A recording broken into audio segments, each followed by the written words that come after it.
गरीब सास बहू का 1 रुपए का गोभी पराठा। वाह मम्मी, आज तो नाश्ता करने में मजा आ गया। आपके हाथ के गर्मा गर्म गोभी के पराठे तो बहुत ही ज्यादा टेस्टी हैं। ऐसे पराठे तो नत्थु पराठे वाला भी नहीं बनाता होगा।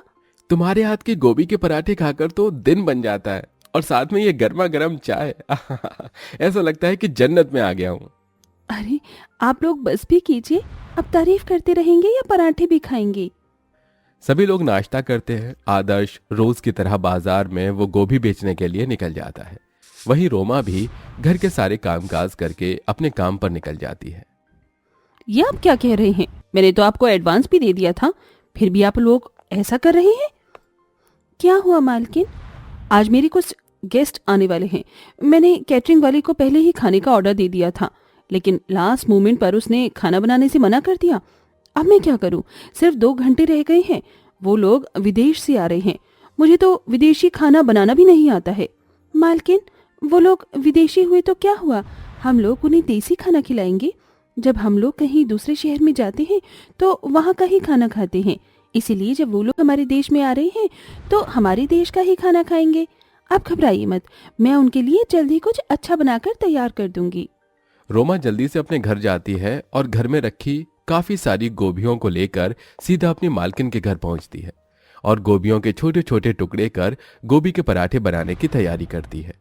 2 घंटे में रोमा काफी सारे गोभी के पराठे बनाकर तैयार कर देती है और अपनी मालकिन के विदेशी मेहमानों को सर्व करती है। जैसे ही गोभी के पराठे वो खाते हैं, Wow, so delicious. What is this? This is Indian food called gobi paratha. This is so delicious. I have never eaten anything like this. मालकिन, क्या इन्हें गोभी का पराठा पसंद नहीं आया? अरे नहीं रोमा, इन लोगों को तो ये तुम्हारे हाथ का गोभी का पराठा बहुत ज्यादा पसंद आया है। ये तो कह रहे हैं इन्होंने इतनी अच्छी चीज पहले कभी नहीं खाई। Roma, thank you so much. अगर आज तुम ना होती तो ना जाने मैं इन लोगों को क्या खिलाती। रोमा शुरू से ही काफी अच्छा खाना बनाती थी, जिसमें वो सबसे ज्यादा स्वादिष्ट गोभी के पराठे बनाती थी।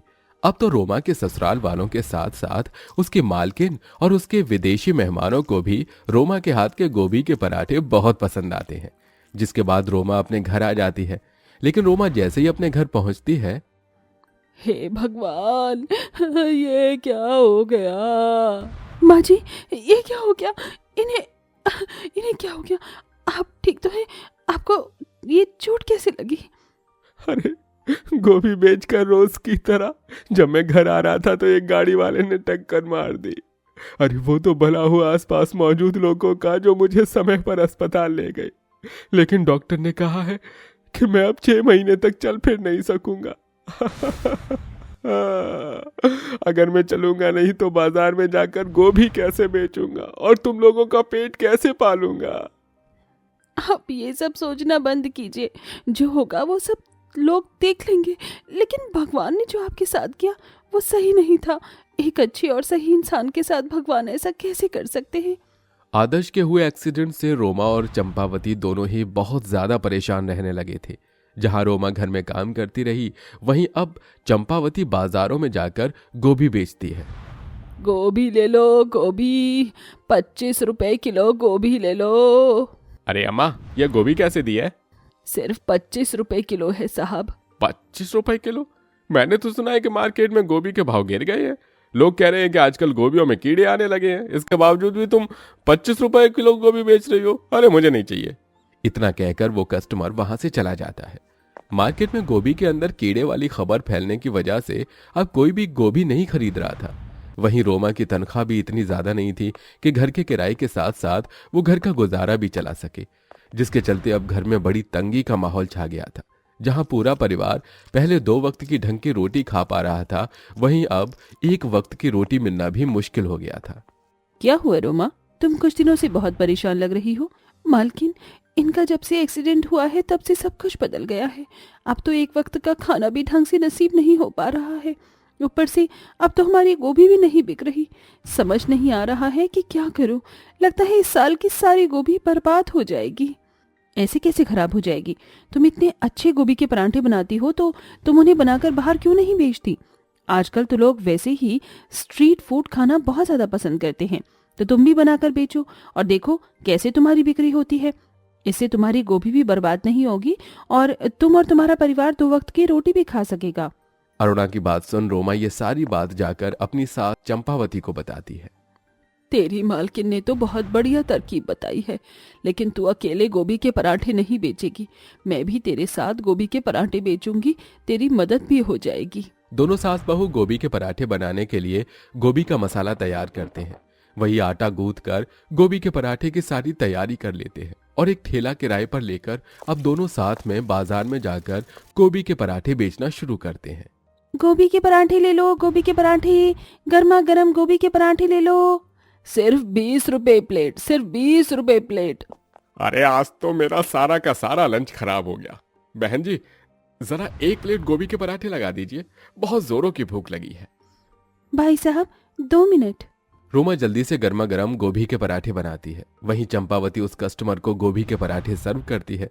वो कस्टमर जैसे ही गोभी के पराठे खाता है, वाह वाह, ये गोभी के पराठे हैं, खाने में तो बहुत ज्यादा टेस्टी है। इसमें जो आपने गोभी का मसाला भरा है ना, वो तो गजब का है। भाई मुझे एक और गोभी का पराठा देना। रोमा उस कस्टमर के लिए गोभी का पराठा बनाती है, जिसे खाकर वो रोमा और चंपावती की गोभी के पराठे की बहुत ज्यादा तारीफ करता है। पहले कस्टमर को अपने गोभी के पराठे की इतनी ज्यादा तारीफ करता देख रोमा और चंपावती दोनों ही बहुत ज्यादा खुश होते हैं।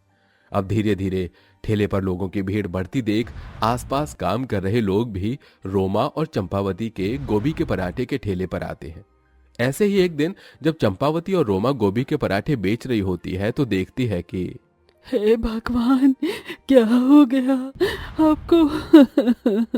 उठिए, होश में आइए। अम्मा, बाबा को क्या हो गया? देखना बिटिया, ये बेहोश हो गए हैं। 4 दिनों से इनके पेट में एक भी अन्न का दाना नहीं गया है। कमजोरी से इन्हें चक्कर आ गए। अम्मा की बात सुन रोमा जल्दी से अपने ठेले पर जाती है और पानी लाकर उस बूढ़े आदमी पर छिड़कने लगती है। उस बूढ़े आदमी को होश आता है। चंपावती उसके लिए गोभी के पराठे लेकर आती है, जिसे खाकर उस बूढ़े शरीर के अंदर जान आ जाती है। तेरा बहुत बहुत धन्यवाद बेटी।